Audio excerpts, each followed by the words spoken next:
Hey guys, tonight we're going to be talking about ghosts. Not the kind that rattle chains or haunt old houses, but the kind that haunt maps. We'll be exploring the strange life of a phantom island, a piece of land that existed for 500 years, but only in ink and imagination. Imagine trying to navigate today using a map that included a completely fictional continent, just because someone a few centuries ago swore they saw it. Your GPS would have an absolute meltdown. Honestly, with the vague directions and sea monsters drawn in the margins, you probably wouldn't survive a 15th century sea voyage. You'd be lucky to make it past the harbor without accidentally discovering Atlantis the hard way. So, before you get comfortable, take a moment to like the video and subscribe, but only if you genuinely enjoy what I do here. It's always nice to know people are out there listening. In the comments, I'd love to know where you're tuning in from and what time it is. It's fascinating to think of this story reaching you all across the world, at all hours of the day and night. Now, dim the lights, maybe turn on a fan for that soft background hum, and let's ease into tonight's journey together. The air in the workshop is thick with the smell of possibilities. It's a complex scent, layered like the maps you spend your days hunched over. There's the sharp, mineral tang of ground pigments, the earthy sweetness of gum arabic used to bind them, and the ever-present, almost alive scent of vellum and parchment, the dried, stretched skins that hold the entire known world. Your world, in the year 1480, is Lisbon. A city perched on the edge of Europe, its back to the old world and its face to the vast, terrifying, and promising Atlantic. Your hands, though you are only an apprentice of 17, are permanently stained. Indigo blue is worked deep into the creases of your right thumb from tracing the coast of Africa, a coastline that seems to grow longer with every ship that returns. A faint reddish-brown ochre coats your left palm from dusting the deserts of the Sahara. These stains are a badge of honor, the 15th century equivalent of a LinkedIn profile, showing you are a part of the great work of discovery, even if you've never set foot on a ship's deck. You are a cartographer's apprentice, and your job is not to sail the world, but to draw it. Your master, a man named Diogo, is one of the best. His maps are sought after by captains and kings. He has a quiet intensity, his face a roadmap of laugh lines and creases from squinting at distant horizons, both real and imagined. He taught you the slow, meditative process of making ink from oak galls, the careful art of stretching a sheepskin until it's taut and smooth, and the alchemy of turning crushed stones and dried insects into the vibrant colors that give life to the land. You know that the brilliant blue for the ocean, the color of a summer sky, comes from grinding the mineral azurite, a painstaking process that turns a rough, dark blue rock into a powder as fine as dust. It's a secret you guard closely, one of the many that make your master's maps more than just paper, but instruments of power. Today is quiet. The rain that has been threatening all morning has finally arrived, muting the usual sounds of the port city. The clatter of wagon wheels on cobblestone is softened, the cries of fishmongers and sailors are distant murmurs. All you can hear is the gentle hiss of the rain on the roof and the soft scratch of your own quill as you carefully letter the name of a newly charted cape. You are working on a new map of the Atlantic, a vast and intimidating expanse of blue. It's more water than land, a canvas of what is unknown. It looks like an unformatted hard drive full of potential, but mostly empty and a little scary. The bell above the shop door jingles, a sound so sudden in the quiet afternoon that you nearly smudge the ink. An old sailor stands dripping in the doorway, his cloak dark with rain. He isn't one of the usual boisterous types, full of tall tales and cheap wine. This man is weathered, his face carved from old wood, and his eyes hold the steady, calm gaze of someone who has seen far too much to be easily excited. He asks for Master Diogo, but your master is with a wealthy patron and cannot be disturbed. The sailor nods, his shoulders slumping a little in disappointment. Perhaps it's the quiet day, or the lull in your work, but you ask if you can help him. He hesitates, then seems to make a decision.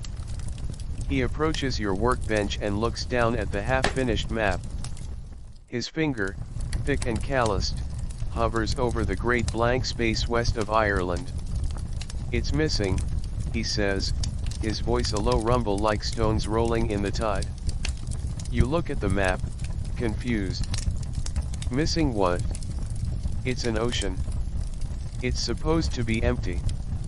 "What is missing, sir?" "The island," he says, as if it's the most obvious thing in the world. "Hi Brazil. You've heard the name before. It's a whisper, a legend told in taverns, a fireside story for children.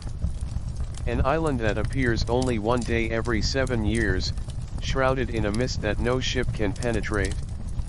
A phantom. You've been taught by your master to draw what is known, what is charted and confirmed. Legends have no place on a nautical chart." "That's just a story, isn't it?" you ask, trying to sound respectful. The sailor fixes you with his steady gaze. "I've seen it," he says. There is no bravado in his voice, just a simple statement of fact. He tells you he was blown off course by a storm 2 years ago. 4 days, they were lost, their navigator sick with fever. And then, one morning, the fog lifted. And there it was.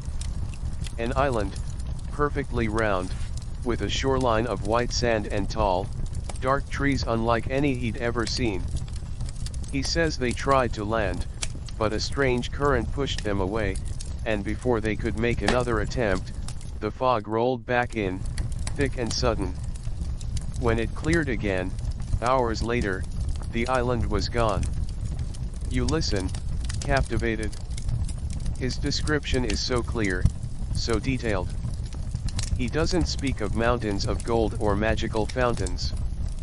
He speaks of the scent of damp earth on the wind, the sound of strange birds calling from the trees, the way the light hit the water in the shallow bay. It's the small, mundane details that make it feel real.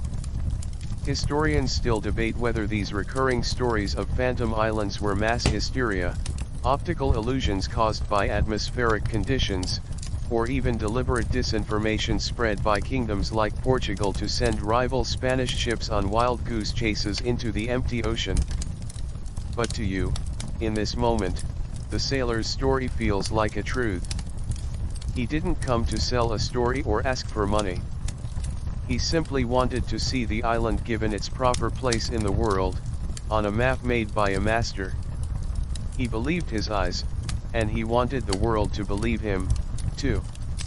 He points again to the empty blue on your vellum. "It should be here," he insists. "A perfect circle. You could draw it with a compass." The simplicity of it is almost comical, a child's drawing of an island. After he leaves, the workshop feels different. The silence is heavier. You look at the vast, empty ocean on the map, the carefully rendered coastlines giving way to a great void. For the first time, it doesn't look like an absence of land. It looks like a lack of knowledge.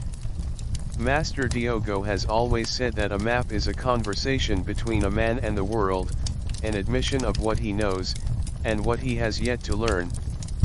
The great project of your time, driven by men like Prince Henry the Navigator, was to fill in those blank spaces, to replace sea monsters with coastlines, to turn fear into knowledge. But the sailor's story has planted a different kind of seed in your mind. A seed of wonder. The idea that the world might not be so easily tamed, so easily drawn and categorized. The idea that there are still mysteries out there, hiding in the fog, just beyond the reach of reason. You pick up a piece of scrap parchment and a stick of charcoal. Your hand hesitates for a moment, Then you find the spot west of Ireland, and with a soft, grey line, you draw a perfect circle in the middle of the empty sea. It's not for a real map. It's just for you. A small monument to a story, a placeholder for a ghost. You stare at it for a long time as the rain continues to fall, a secret island now existing in a world of one, its shores waiting quietly in your imagination. You quickly, almost guiltily, slide the small piece of parchment with its charcoal circle under a stack of rejected drafts. It feels like a secret, a private heresy against the known world your master so carefully documents. For days, the image of that simple circle lingers in your mind. During quiet moments, while mixing a batch of ink or trimming the edge of a new sheet of vellum, you find your thoughts drifting west, into that blank, blue expanse of the Atlantic. You start to see it everywhere. The round base of a wine bottle, the circle of light a candle throws on the wall, the perfect disk of a full moon seen through the workshop window, they all remind you of the sailor's story, of an island hiding in the mist. You even spend an afternoon searching through your master's collection of older texts, dusty scrolls from Genoese and Venetian mapmakers, looking for any mention of the name Hy-Brasil. You find a few vague references, dismissed as pagan folklore or poetic fancy. Nothing concrete. Nothing a man like Master Diogo would ever consider truth. Life in the workshop continues. The great engine of the age of discovery churns on outside your door, fueled by equal parts courage, greed, and a burning curiosity to see what lies over the horizon. Every ship that returns to Lisbon's harbor brings new data: a corrected coastline, the position of a treacherous reef, a new river mouth teeming with rumored resources. The competition with the Spanish is a palpable tension in the city. Everyone knows that the nation that maps the world will own the world. It's a silent war fought with ink and parchment, and your workshop is one of its most important armories. About a month after the old sailor's visit, your master receives a new, prestigious commission. A powerful merchant, whose wealth comes from the burgeoning trade in spices and gold from the African coast, wants a new nautical chart of the Atlantic. It is to be the centerpiece of his private library, a testament to his modern, forward-thinking mind. It must be the largest, most accurate, most beautiful chart ever made. The vellum is sourced from a monastery in Tomar, made from the skins of 30 lambs, and it is a flawless, creamy white expanse that covers the largest table in the workshop. The price for this single map could buy a small farm. The pressure to get it right is immense. As you and your master begin the painstaking process of laying out the grid and transferring the known coastlines, a new story begins to circulate in the port's taverns. It's different from the one you heard. This tale comes from a Spanish vessel that limped into a friendly port in the Azores. The story is second-hand, a garbled account of a navigator who died from a fever at sea. In his final, delirious days, he apparently raved about an island they had sighted, a place of strange tranquility. He left behind a chart, they say, with its position marked. But the chart is lost, and the captain of the Spanish ship denies everything, wary of sharing any potential discovery with his Portuguese rivals. This story is messy, less believable. It has the distinct ring of a rumor that's been passed through too many mouths. It's the 15th century version of a garbled, forwarded email with a suspicious attachment. You know you shouldn't trust it, but the subject line is just too tempting. The key difference, however, is that this feverish tale comes with a supposed location, a set of bearings. West of the tip of Ireland, a journey of 7 days. This is the language of a Portoland chart, the primary tool of your trade. These charts aren't built on a precise grid of latitude and longitude like modern maps, they are complex webs of rum lines, radiating out from compass roses, showing the direct bearing from one point to another. They are brilliant for practical navigation but also notoriously easy to corrupt. A single mistake in a bearing, a miscalculation of distance, could create a ghost out of thin air, projecting a known island into a completely new location on the chart. You see your master wrestle with this new piece of information. He scoffs at the story in public, calling it Spanish nonsense. But at night, you see him poring over the draft of the new map, his dividers tracing imaginary lines into the empty sea west of Ireland.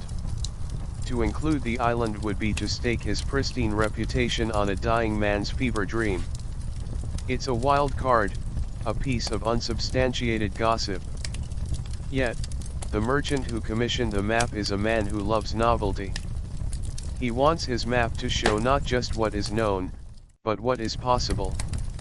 A blank space on a map is a failure of imagination, but a new island, even one marked unconfirmed, is an advertisement for future profit.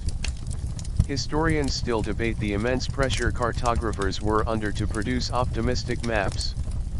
Was it more dangerous to your career to chart a ghost island that wasn't there, or to omit a potential new territory that a rival map maker might include, making your work look outdated and less valuable to wealthy patrons? It was a fine line to walk between scientific integrity and commercial survival. The decision comes on a Tuesday. Master Diogo comes into the workshop later than usual, his eyes tired but his jaw set with resolve. He lays a small, annotated sketch on your workbench. It shows a simple circle, with notes on the supposed bearings from the Spanish tale. "We will add it," he says, his voice low. "We will name it Insula de Brazil, as the old legends call it.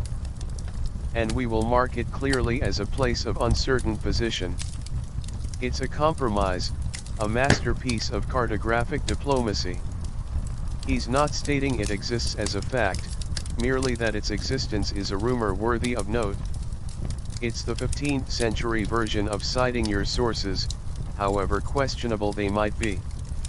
Then, he looks at you. "You will draw it?" It's not a question.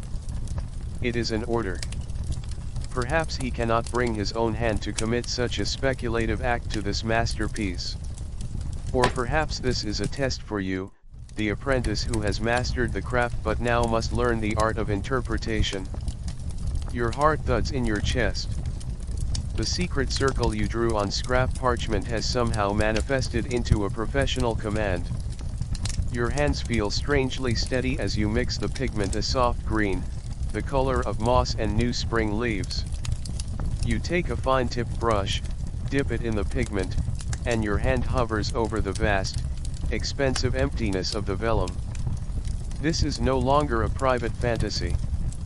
With a single, deliberate brush stroke, you are turning a myth into a potential reality for anyone who sees this map.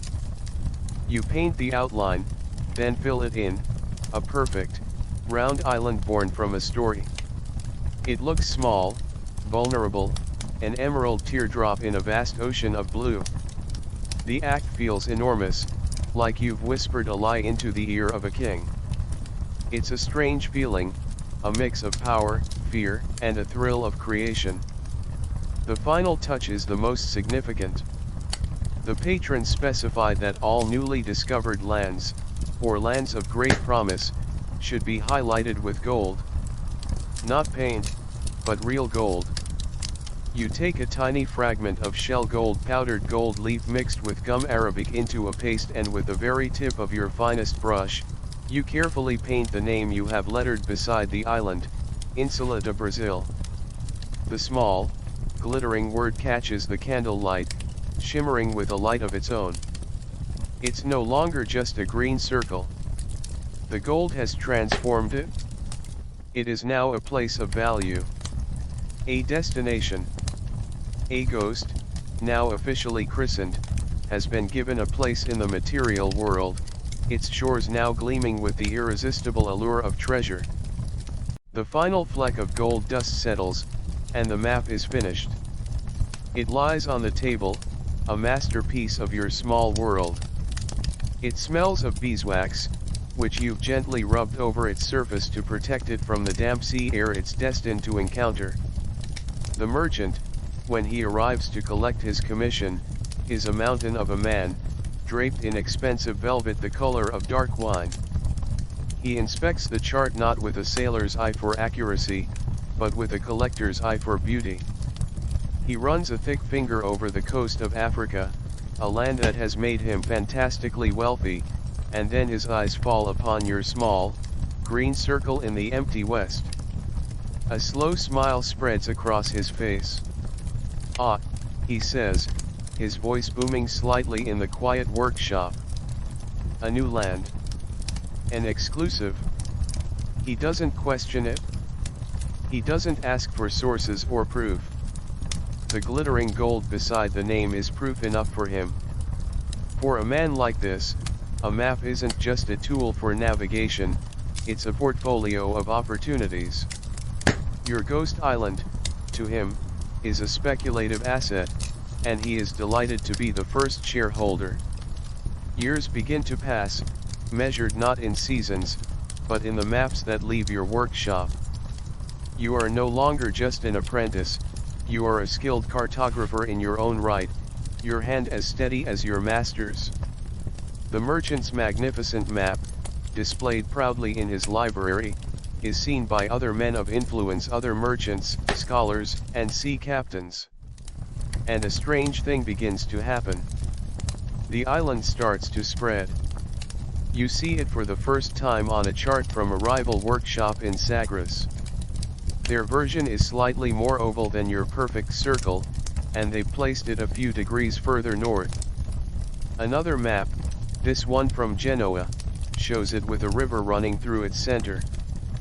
Plagiarism, you learn, is the sincerest form of cartographic flattery. No one questions the origin, the island's existence is slowly becoming a fact by consensus.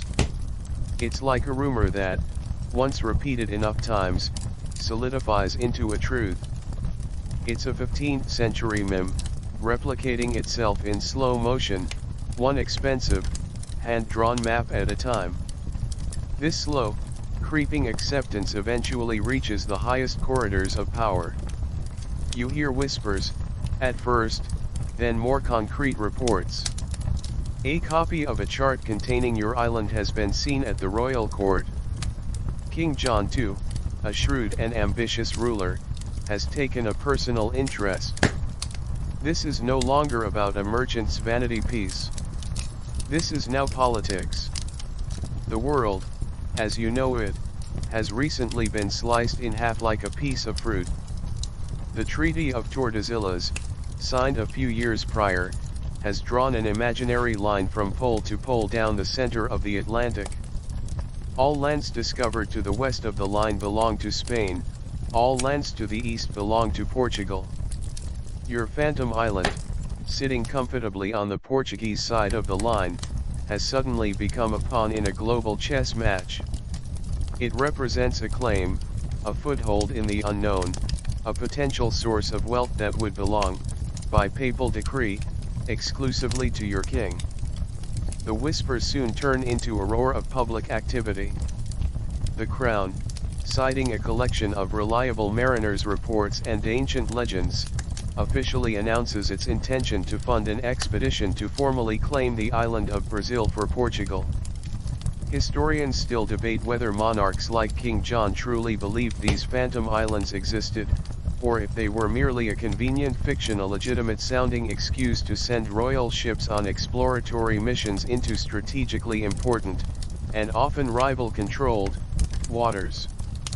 Whatever the reason, the effect is the same. A ghost hunt is being launched, with the full backing of the state.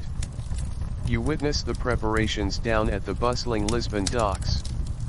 A sturdy caravel, the Estrella Cadent, the shooting star, is chosen for the voyage. You watch as casks of water and hardtack, salted meat, and barrels of wine are winched into its hold. A new sail, emblazoned with the bold red cross of the Order of Christ, is hoisted onto the mainmast. One afternoon, you see a royal clerk, flanked by 2 armed guards, march down to the docks. He carries a rolled-up scroll tied with a ribbon bearing the king's wax seal. It's a royal charter, a letter of marque, granting the ship's captain, a nobleman with more ambition than sea experience, the authority to sail in the name of the crown, to land upon the island, and to claim it and all its riches for Portugal. The document makes it all feel terribly real. In the weeks leading up to the departure, the city is gripped by a speculative fever. The island, which a few years ago was just a story you heard from one old sailor, is now the talk of Lisbon.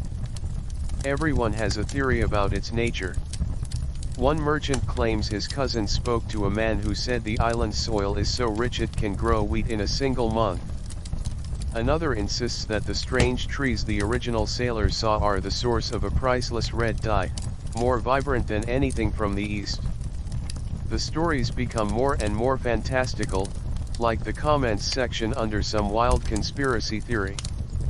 You even hear one man in a tavern arguing passionately that Hy-Brasil is the original Garden of Eden, protected from the sinful world by its magical, misty shroud. This phantom land is becoming a canvas for everyone's hopes and greed. Finally, the day of departure arrives. You join the throngs of people crowding the Tagus riverfront to watch the Estrela Cadent leave. The mood is festive, a mix of patriotism and the giddy excitement of a high-stakes gamble. The crew, young men mostly, full of bravado, wave to their sweethearts and families on the shore. The captain stands proudly on the quarterdeck, holding a rolled-up chart. From where you're standing, you can't be sure, but you know in your gut it's a copy of a map that you or your master drew. A map with your green circle on it. As the anchor is weighed and the sails snap open to catch the morning breeze, a cheer goes up from the crowd. The ship begins to move, slowly at first, then gaining speed as it heads for the open sea. You watch it glide past the newly built Tower of Belém, the stone fortress meant to guard the entrance to your city. You feel a strange, hollow feeling in your stomach. It's a cocktail of emotions. There is pride, seeing your work, your craft, playing a role on the world stage. There is excitement for the thrill of discovery, the possibility that maybe, just maybe, something is really out there. But underneath it all is a deep, cold stone of anxiety. You have helped launch this vessel. You have aimed these hopeful men at a target of your own making. As the Estrela Cadent shrinks into a tiny speck on the vast, glittering horizon, you are left with a single, troubling thought: you've given them a beautiful map to a place that doesn't exist. The Estrela Cadent returns 6 months later, not to the sound of trumpets, but with the quiet shame of failure. It limps into the harbor with a splintered mast and a gaunt crew, their eyes hollowed out by disappointment. They found nothing. No island, no mist, no strange birds. Just endless, empty water. The ambitious captain is ruined, the investors are furious, and the city's speculative fever breaks overnight. The grand story of Hy-Brasil evaporates from the taverns and public squares, retreating back into the realm of folklore, now tinged with a bitter taste of embarrassment and financial loss. The Phantom Island becomes a sore subject, a foolish dream best forgotten. But a ghost, once summoned, is not so easily dismissed. For you, the island is more than just a failed investment, it's a question that hums unanswered in the back of your mind. You feel a strange sense of responsibility, a nagging guilt for the small green circle you painted. So when a new expedition is quietly proposed 2 years later, you find yourself listening. This is no grand royal venture. It's a low-budget, high-risk gamble funded by a small consortium of merchants who refuse to let the dream die. They've bought a small, sturdy merchant cog named the Corvo Marinho the Sea Raven, and they need a navigator. More specifically, they need a cartographer who understands the original charts. Your master, Diogo, is older now, his hands stiffening with age. He has no interest in chasing ghosts across the sea. He recommends you. And you, driven by a need to see for yourself, to stand on the deck and stare into the blank space you helped create, you agree. The moment you step aboard the Corvo Marinho, you know this will be different. The glorious royal caravel smelled of fresh paint and ambition. This ship smells of old fish, bilge water, and damp wool. The captain is a pragmatic man from the Azores named Silva, his face a leathery mask and his hands like knotted oak. The crew are not hopeful young adventurers, they are hard-bitten sailors, their cynicism as palpable as the salt in the air. They aren't here for glory, they're here for a paycheck and a share of any potential prize, however unlikely. The romance of the quest is stripped away before you even leave the harbor. You are not an explorer, you are an employee on a speculative venture. The first week at sea is a lesson in misery. You learn that your stomach, so steady on dry land, has a violent objection to the ocean's constant, rolling motion. You spend days retching over the side, your world reduced to the pitching deck beneath you and the sour taste in your mouth. You also learn about the food. The ship's biscuit, or hardtack, is not so much food as it is a durable building material, so dense you could use it to stone a wall. To make it edible, you must soak it in watered-down wine until it achieves the consistency of a damp sponge, and you learn to ignore the small black weevils that float to the surface. It's extra protein, one of the sailors jokes, though no one laughs. The water, stored in wooden casks, is already beginning to taste foul, a slick, swampy flavor you try to mask with the sour wine. The fresh sea air everyone on land romanticizes is actually a thick cocktail of salt spray, tar, sweat, and the faint but ever-present stench from the animal pens near the bow. Your life becomes governed by bells and the division of the crew into two watches, port and starboard. You are on the starboard watch. This means 4 hours on deck, followed by 4 hours below, in an endless cycle. Below deck is a cramped, dark space where 16 men sleep in a tangled heap of hammocks and damp blankets. There is no privacy, no quiet, just the rhythmic creaking of the ship's timbers, the snores of exhausted men, and the sound of rats scurrying in the dark. On deck, there is only the vast, unchanging emptiness. After the third week, the view becomes a kind of torment. The same gray-blue water, the same gray-white sky. It's like watching a loading screen that's frozen halfway. The only entertainment is watching the gulls follow the ship or placing bets on which of two raindrops rolling down the mast will reach the bottom first. Using your charts, you guide the ship to the coordinates where your phantom island is supposed to be. And then the real work begins, the search. For 3 agonizing weeks, you sail a grid pattern, a methodical mowing of the empty ocean.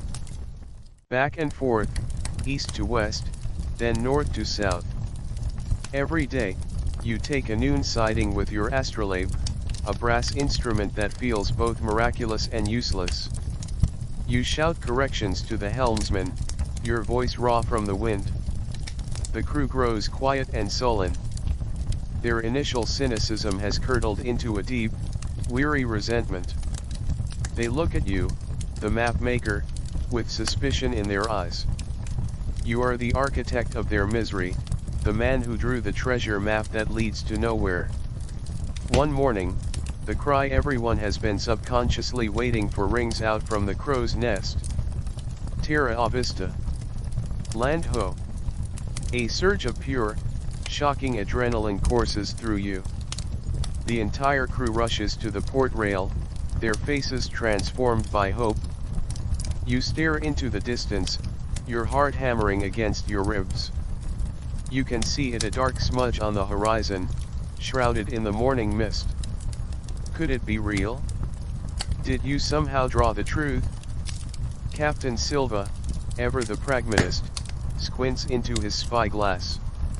He stays silent for a long time. Then he lowers the glass and spits on the deck. Banco de Nibiru, he grunts. A fog bank. A common illusion. The collective hope on the ship deflates like a pricked bladder, leaving behind a silence heavier and more miserable than before. The disappointment is a physical pain. Historians still debate the true dangers of these long voyages, whether it was the storms, the disease, or the slow, creeping psychological toll of crushing boredom punctuated by moments of false hope that broke the spirit of so many sailors. There is no formal meeting, no great decision. A week later, you just find the ship is heading east. The supplies are low, the water is nearly undrinkable, and the morale is gone. Captain Silva has made the call. The hunt is over. The return journey is a silent, funereal procession. No one speaks of the island. No one speaks much at all. You spend your watches staring at the waves, the same waves you stared at on the way out, but they look different now. They look empty. You feel a profound and personal foolishness, a deep shame for your own hopeful curiosity. You didn't just participate in a farce, you helped write the script. As the distant, hazy line of the Portuguese coast finally appears on the horizon, you feel no joy, no relief. You are not a triumphant discoverer returning home. You are just a man who has been for a long, damp, futile voyage, and you have seen, with your own eyes. You step off the gangplank of the Corvo Marinho and onto the solid cobblestones of Lisbon. The ground feels unnervingly stable, refusing to sway beneath your feet, a sensation so foreign that it almost makes you stumble. The journey back to the workshop is a blur of familiar sights and sounds that now seem strange and overwhelmingly vibrant after months of gray and blue. When you walk through the door, the familiar smell of ink and vellum rushes to meet you. Your master, Diogo, is there. He is grayer and more stooped than when you left. He simply looks at you, and in the quiet understanding that passes between you, he asks no questions about the voyage. He doesn't need to. He can read the vast, empty answer in your eyes. You have been baptized in the reality of the ocean, and the fever of the phantom island has finally broken. The next few years are quiet. You resume your place at the workbench, but something inside you has changed. The blank spaces on maps no longer look like promises, they look like warnings. You inherit the workshop when Diogo passes away peacefully in his sleep, and you become the master, your own hands now guiding the creation of charts that will steer ships across the world. And as you age, the world ages with you. The 15th century bleeds into the 16th, and a new way of thinking begins to take root in Europe, spreading like a slow, intellectual dawn. It's a shift away from unquestioning faith in old texts and legends, and towards a radical new idea, that the world can be measured, observed, and understood through reason and mathematics. Men are looking at the stars, not just for navigation, but to chart their true courses, redrawing the very heavens. Others are looking inside the human body itself, challenging ancient medical beliefs with the direct evidence of their own eyes. It is an age of inquiry, and the old mysteries are beginning to retreat from its bright, insistent light. This new thinking walks right into your shop. The visitors are different now. Fewer sea captains with tales of strange sightings, and more university scholars and mathematicians. They come not to buy maps for speculative voyages, but to critique them. They unroll your charts and point with sharp, academic fingers. On what authority do you place this island here, one might ask, his voice devoid of wonder, full of challenge. What are the mathematical proofs? Where is the verifiable data? They are the 16th century's fact-checkers, armed with geometry and a deep-seated skepticism. You find their unwavering belief in numbers to be as absolute as the old sailors' belief in sea monsters. Their maps, you notice, are less beautiful. They lack the whimsical flourishes and terrifying crocans of your youth, but you have to admit, they probably result in fewer sailors getting disastrously lost. The Phantom Island, your island, becomes a favorite topic of their debates. You overhear them arguing in the corners of your workshop. Was it an honest mistake? A simple navigational error, a miscalculation of a Port-Oland chart's rum lines, copied and recopied through generations until the error became tradition? Or was it, they wonder with a hint of cynical delight, a deliberate fraud?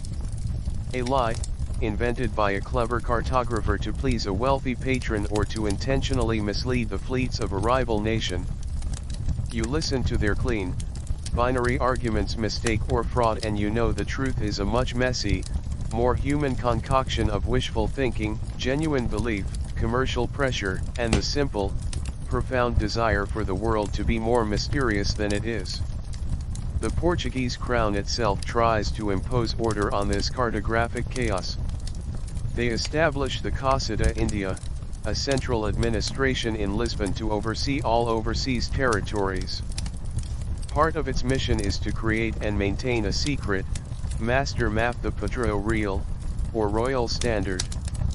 Every captain is supposed to sail with a copy of this official chart, and is required to report any new findings directly to the Casa's cartographers upon his return.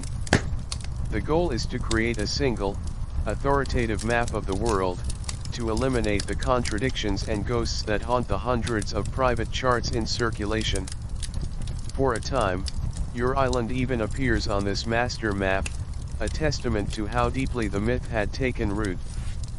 But as more and more ships return from that quadrant of the sea with reports of nothing but water, its position on the official chart is marked as increasingly uncertain. The island doesn't vanish in a single, dramatic act of erasure. There is no royal decree banning its depiction. Instead, it simply begins to fade away. It's a slow, quiet extinction. You notice a new map from an Antwerp printer arrives in Lisbon, and the space west of Ireland is, for the first time in decades, completely blank. When you attend a meeting of the city's cartographers, you hear them talking amongst themselves. They quietly admit to omitting the island from their new works, not because they were ordered to, but for the sake of clarity or to reduce navigational confusion. It's like a software bug that was once a famous feature, now being discreetly patched out of the system by users who have grown tired of it crashing their voyages. Decades have passed since you first painted that small green circle. Your hair is now the color of sea foam, and your own apprentice, a young man with sharp eyes and a steady hand, is the future of this workshop. One afternoon, he is drafting a new, large-scale chart of the North Atlantic. He approaches you, holding his dividers, and gestures to the old, magnificent map you made for the velvet-clad merchant, which has hung on the workshop wall for 50 years as a showpiece of your finest work. The gold leaf on the island's name still catches the light. Master, your apprentice asks, the Insula de Brazil. Should I include it on the new chart? You look from the young man's earnest face to the old map on the wall. You see the ghost you helped bring to life, a place that launched expeditions and fired imaginations, a place you yourself searched for and found wanting. You remember the sailor's story, the merchant's smile, the feel of the ship pitching beneath your feet. Then you look at the clean, empty space on the new vellum before you. You feel the weight of a long, strange journey settle in your bones. No, you say, your voice quiet but firm. Leave it out. You watch him nod and turn back to his work, his quill hovering for a moment over the blank sea before moving on to trace a known and verified coastline. And in that small, quiet act of omission, you feel a chapter of your life, and of the world's imagination. The man who first painted the island is long gone. You are his great-grandnephew, and the workshop is now yours, the scent of ink and vellum a legacy passed down through blood.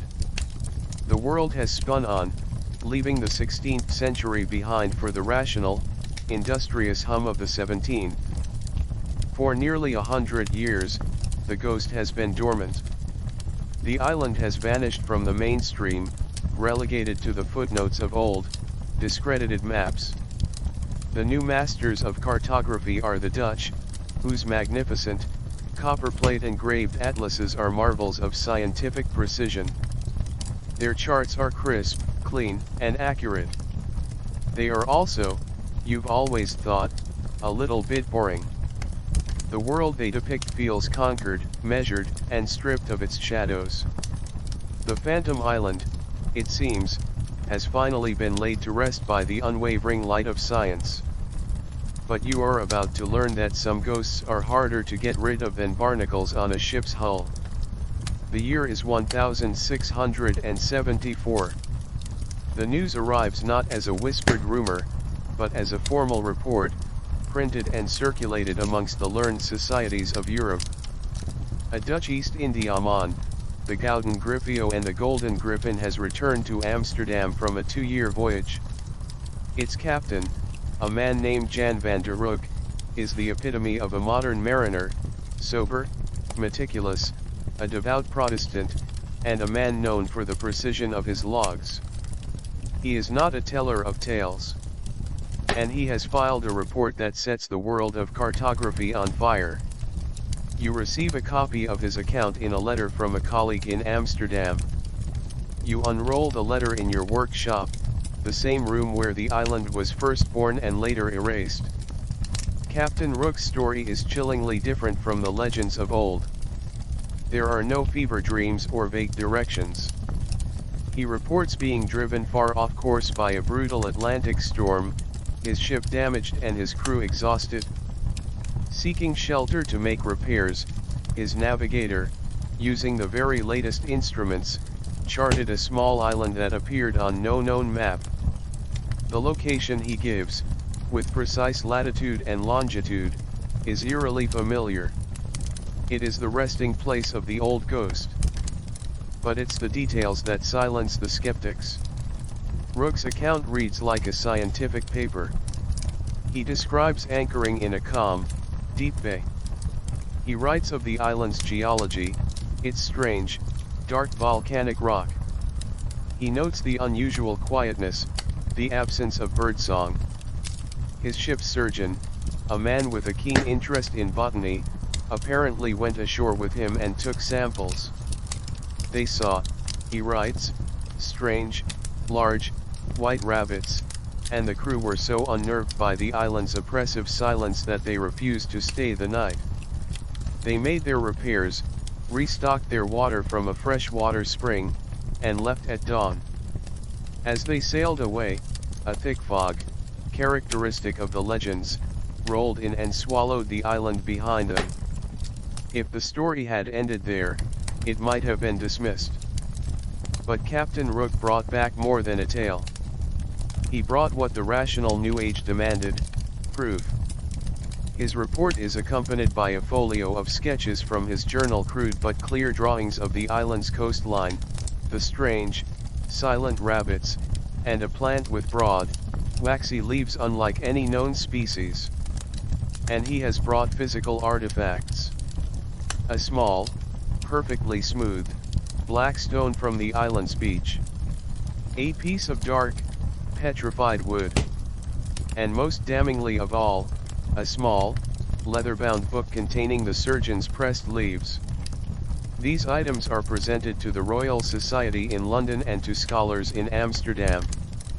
The men of science, who had so confidently purged the world of such fantasies, are now faced with tangible evidence. They can hold the mystery in their hands. The news explodes across Europe. It's the 17th century equivalent of a forgotten celebrity, long assumed retired, suddenly dropping a viral video that is so compelling it cannot be ignored. The public, perhaps a little tired of the sterile certainty of their new scientific world, devours the story. It's a perfect tale, it has a credible hero, a dramatic storm, and best of all, physical evidence. The story of Captain Rook and his silent island becomes the sensation of the decade. Printers issue pamphlets with dramatic woodcut illustrations of the event. The scientific community is thrown into disarray, their skepticism now looking like dogmatic refusal in the face of facts. To question the story is to question a man of unimpeachable reputation. It's simply too good, too detailed, to not be true. In your workshop in Lisbon, you feel a strange shiver run down your spine. You walk to the old wooden chest where your family has kept the workshop's most important archives for over a century. You carefully retrieve the magnificent, velvet-bound map your great-granduncle made for that merchant so long ago. You unroll it carefully, the vellum crackling with age. And there it is. The small, green circle, its name still faintly glittering with the gold leaf he applied with his own hand. You take out Captain Rook's report, and you compare his coordinates to the island's position on your ancestor's map. They are an almost perfect match. It feels like a voice from the grave, a secret passed down through generations. The ghost your ancestor tried so hard to put to rest has been resurrected by the most unlikely of sources, a scientific report. The cycle, it seems, is not over. You walk over to your own workbench, where a new chart of the Atlantic lies waiting. You pick up a quill, dip it in the ink, and your hand trembles slightly as you hold it over the empty ocean. With a sense of surrendering to a mystery far older and more powerful than you, for years, your imaginary island is a secret refuge, a silent world you can retreat to during the quiet hours of the night. In your workshop, however, the noisy, rational world of the 18th century continues its relentless march towards certainty. And you, as a master cartographer, are intimately familiar with the single greatest obstacle to that certainty, the one great, unsolved puzzle of your age, the problem of longitude. You know that determining your latitude, your position north or south, is simple enough. A navigator can measure the height of the sun at noon or the angle of the North Star. But longitude, your position east or west, is a ghost of a different sort. It is a problem of time. To know your longitude, you need to know the precise time aboard your ship, and the precise time at a fixed point on land, like the Greenwich Observatory in London. The difference between the two reveals your position.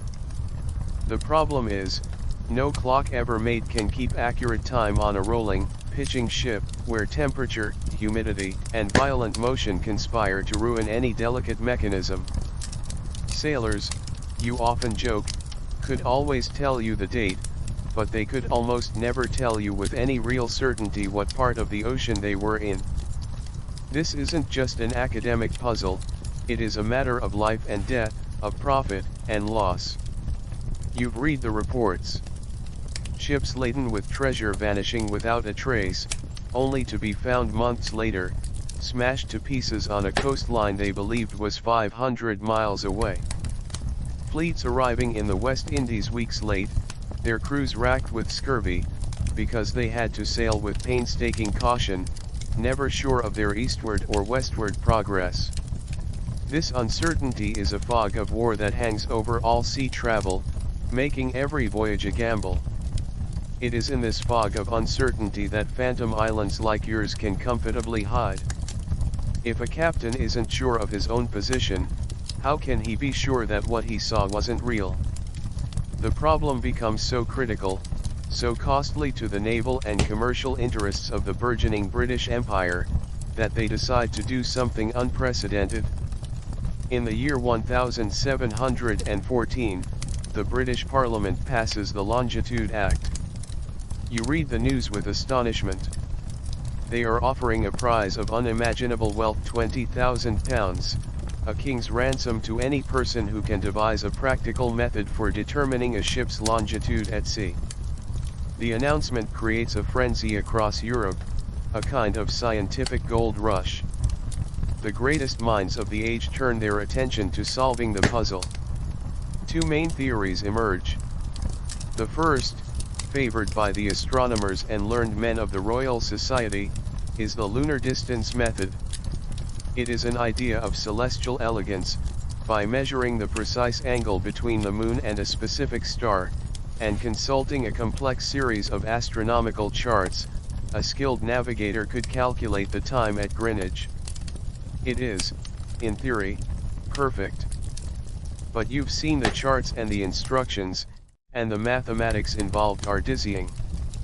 To perform these calculations accurately on the slippery, rolling deck of a ship in the middle of the night seems, to you, to be an act of pure magical thinking.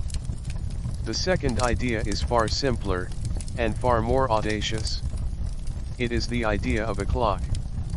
Not just any clock, but a perfect timekeeper, a marine chronometer so robust and so accurate that it could be set to Greenwich time in London, and would still be showing the correct Greenwich time after months at sea. Most of the scientific establishment scoffs at this. It seems a brutish, mechanical solution to a sublime, celestial problem. They believe it to be impossible. But the promise of that prize money attracts all sorts. And you begin to hear whispers of a man from the English countryside, a carpenter turned clockmaker named John Harrison. He is not a university man, he is an artisan, a genius of wood and brass. He believes he can build the impossible clock. For decades, Harrison labors, submitting his strange and wonderful creations to the Board of Longitude. You see sketches of his early machines, his H1 and H2. They are not like any clocks you've ever seen, huge, whirling constructions of brass, with strange, counterweighted balances and grasshopper-like escapements, all designed to defy the sea's motion. They are treated with skepticism by the astronomers who dominate the board, but they work with astonishing accuracy. Finally, after a lifetime of work, Harrison presents his masterpiece. It is not a great, room-sized machine, but a beautiful, oversized silver watch, about 5 inches in diameter. He calls it H4. In 1761, it is sent on a sea trial, a voyage from England to Jamaica. The small clock is kept in a special case, and is treated, the reports say, with more care than the captain's own son. When the ship arrives in Jamaica after 81 days at sea, the clock is found to be only 5 seconds slow. It's a miracle. The problem that has vexed the greatest minds for centuries has been solved by a carpenter from a small village. The impossible has been made possible through gears and springs. This perfect clock is the enemy of all ghosts. With a reliable chronometer on board, the fog of uncertainty that has shrouded the oceans for so long begins to burn away. There is no more getting lost in a way that allows for phantom sightings. A captain now knows, with ruthless precision, exactly where he is. And the British Admiralty, armed with this revolutionary new tool, begins the systematic and scientific survey of the world's oceans. Their ships, equipped with copies of Harrison's chronometer, crisscross the Atlantic, leaving no patch of water unmeasured. One day, you receive a letter containing a page from a new Admiralty chart. It is stark, clean, and precise. The cartographer who sent it has included a small, wry note. Survey ship HMS Resolution passed through these coordinates last May, the note reads. Confirm nothing but 3,000 fathoms of water. He has circled the coordinates on the chart. You know them by heart. It is the location of Hy Brasil. Captain Cook, and men like him, armed with perfect time, are mapping the last blank spaces, and they are finding them empty. The tyranny of the clock has won. There is no more room on the map for your beautiful, silent island. It has. You hold the new Admiralty chart in your hands, its paper crisp and its lines ruthlessly precise. The letter from your colleague confirms what the chart shows. The area has been surveyed. The coordinates have been triple-checked with the finest marine chronometers. The final, definitive verdict has been delivered not with a cannon blast, but with the quiet scratch of a surveyor's pen. There is nothing there. The ghost your family has lived with for generations, the ghost that was born in this very workshop, that launched ships, that was resurrected by a Dutch captain, has finally, irrevocably, been busted. There is no more room for debate, no more shadow of a doubt for it to hide within. Your professional duty is clear. As a master cartographer in the great age of reason, your work must reflect the truth. And the truth is, the island is not real. But as you stand before a fresh copper plate, ready to be engraved with a new, corrected map of the Atlantic, you hesitate. Your workshop is lined with the work of your ancestors and your own long-lived beautiful, hand-colored maps on vellum and paper, and on almost all of them, the little green island sits faithfully west of Ireland. It has been a landmark, a tradition, a familiar feature of your world for as long as you can remember. To remove it feels less like a correction and more like a betrayal. It feels like taking a chisel to a beloved sculpture to knock off a feature that you've just been told is inaccurate. You've learned that it's far easier to add a hopeful light to a map than it is to erase a cherished one. The process of removal is not as simple as using an eraser. In your modern workshop, the most important maps are made from engraved copper plates. To remove the island, you must perform a kind of surgery on the metal itself. You take a hardened steel burnisher and a scraper, and you find the tiny circle on the copper plate.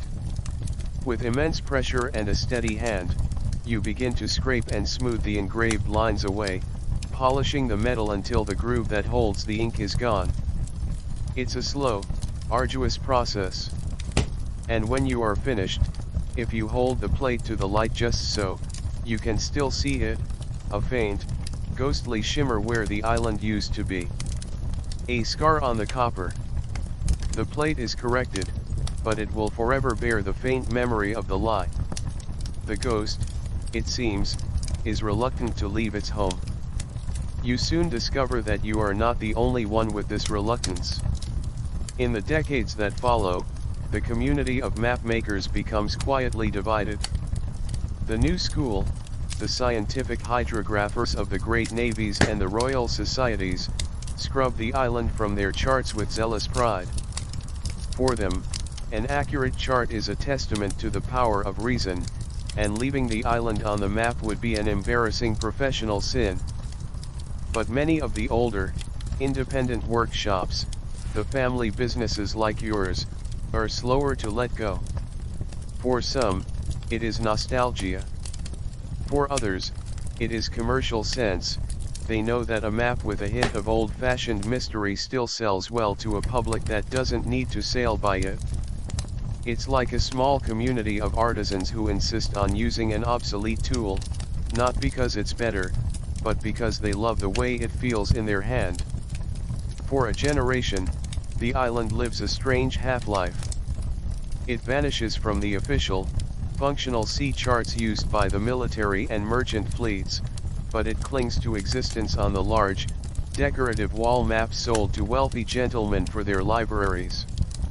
It becomes a conscious fiction, a nostalgic wink to a more romantic past.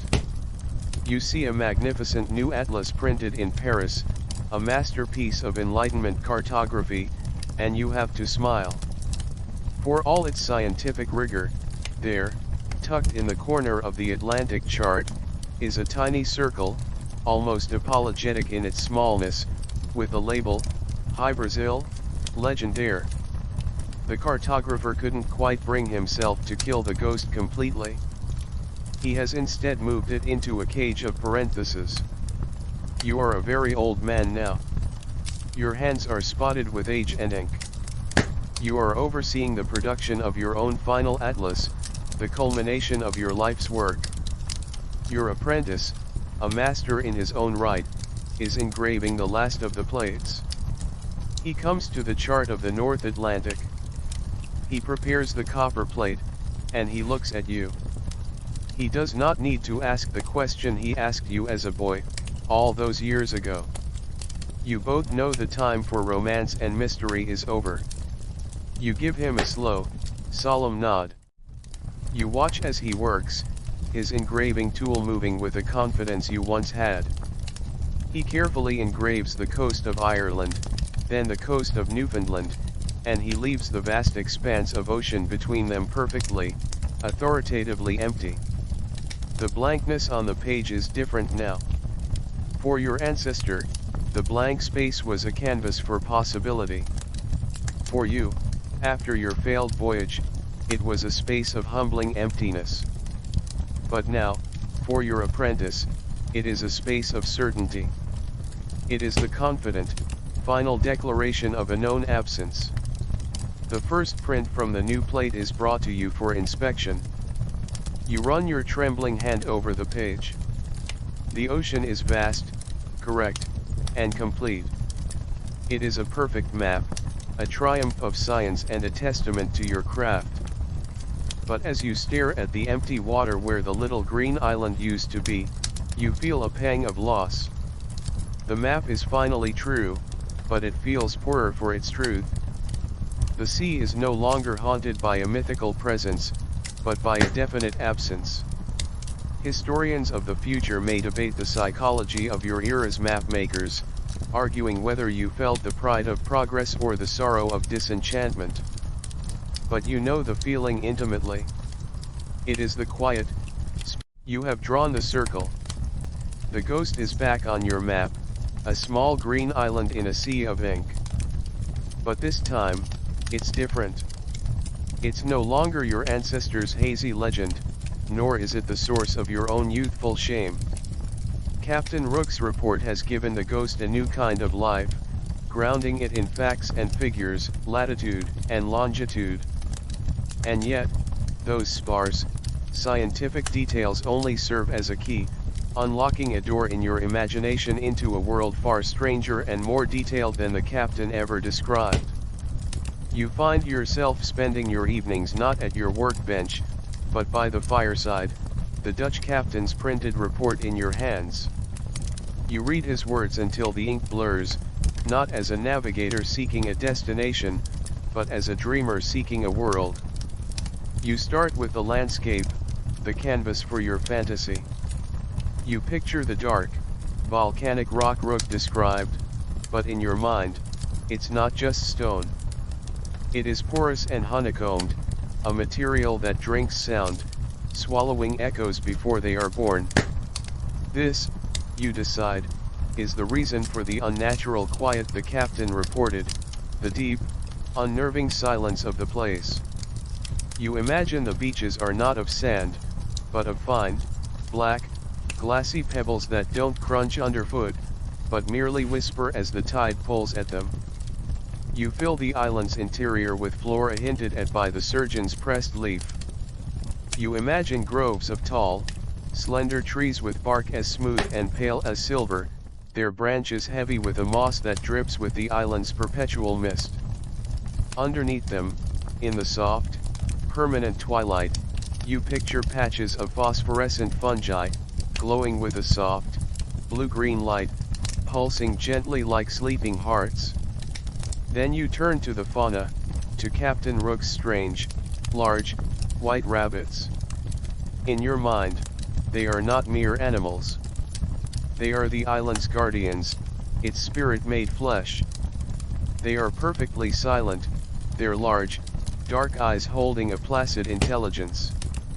They move through the glowing fungus groves like wisps of smoke, their feet making no sound on the damp, mossy ground.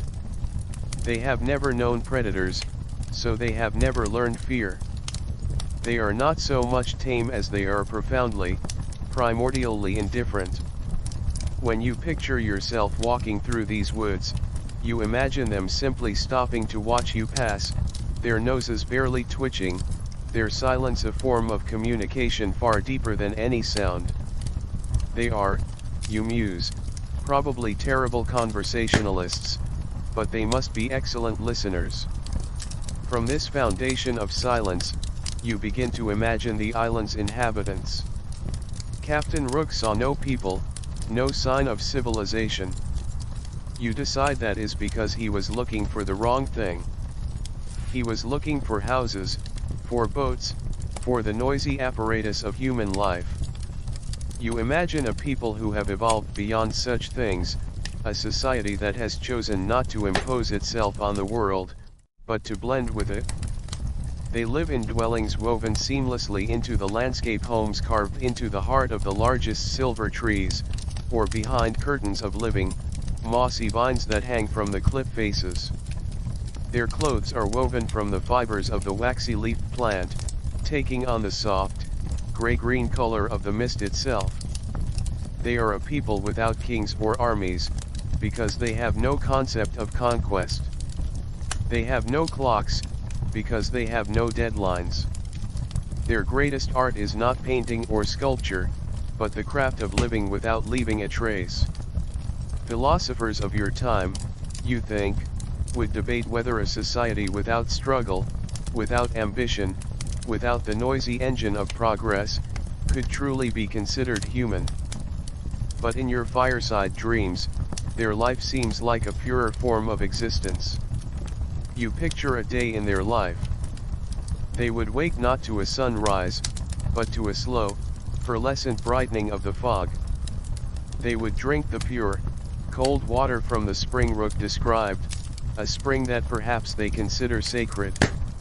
Their work would be to tend their hidden gardens of pale, strange vegetables, or to fish in the deep, silent bay with lines woven from their own hair.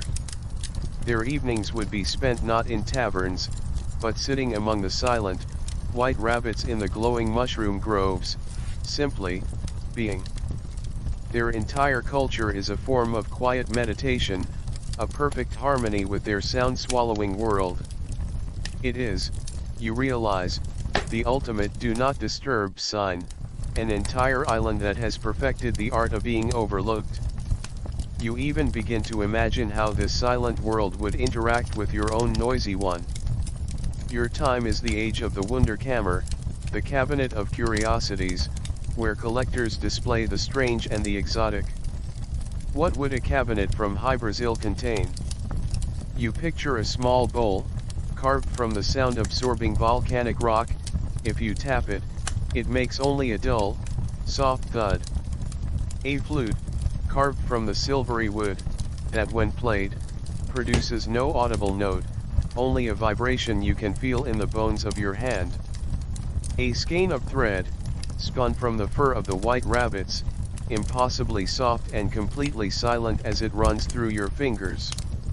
You imagine trying to describe these items in a letter to your colleagues in the great republic of letters, trying to explain a world that defies their neat categories and rational explanations.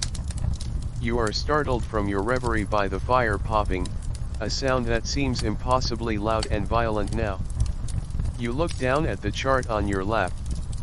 At the small, green circle you drew. It is just an ink stain on a piece of vellum, a ghost on a grid. But in your mind, it is now more real, more vivid, and detailed, than the entire continent of Africa you spent last week meticulously tracing. You have built a world there. The world becomes a grid of mercilessly straight lines. The new charts, born from the ticking heart of the marine chronometer, are masterpieces of certainty. Trade routes become as reliable as highways, naval fleets move with deadly precision, and the world, for all practical purposes, becomes smaller, safer, and infinitely more predictable. It is a triumph of reason, a victory for science. And yet, in your quiet workshop, surrounded by these perfect, soulless maps, you feel a deep and abiding sense of loss. It is the melancholy of a magician in a world that no longer believes in magic. A perfect map, you reflect, is a perfect cure for the ache of wanderlust, because it leaves no room for wonder. Even so, the ghost proves stubborn. Though it has been exorcised from every official chart and naval atlas, it refuses to completely die. Its eviction from the world of fact is what allows it to become a true legend. It is no longer a navigational hazard to be feared, but a ghost story to be whispered by sailors during the long, dark hours of the middle watch. You hear tales of ships whose compasses spin wildly in the spot where the island used to be. You read poems written about the silent, white rabbits on its misty shores. It has left the world of paper and ink and entered the more permanent world of the human imagination.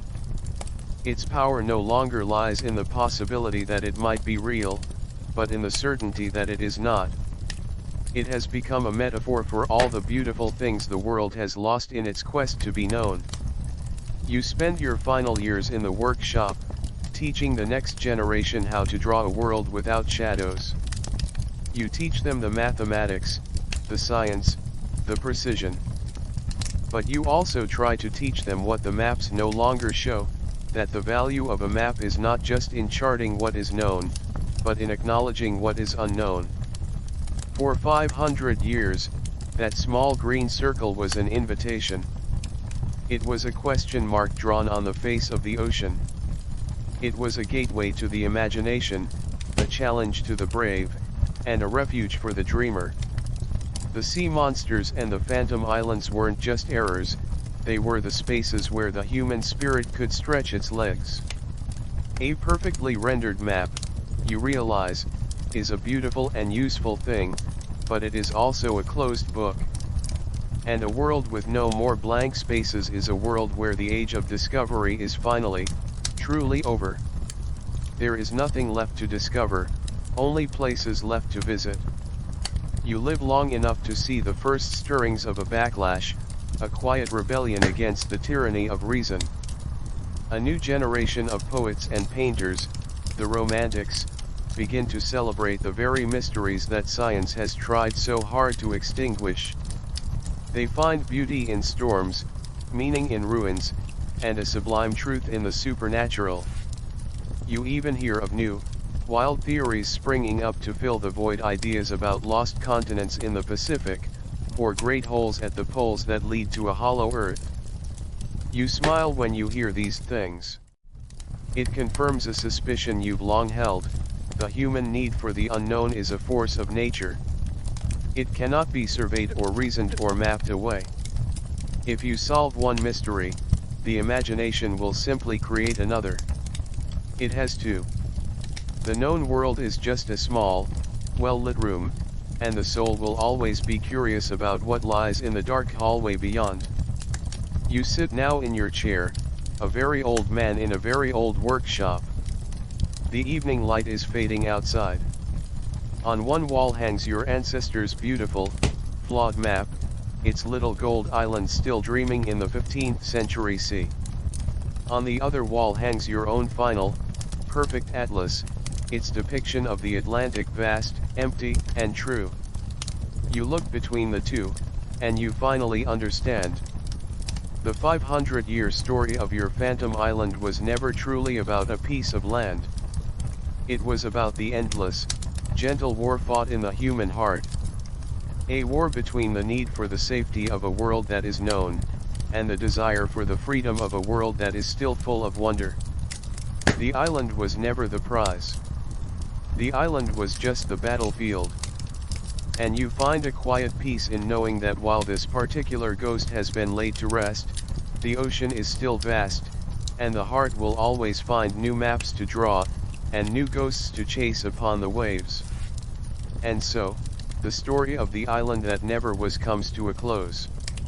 The ink is dry, the maps are locked away in their archives, and the ghost has finally faded back into the mist from whence it came.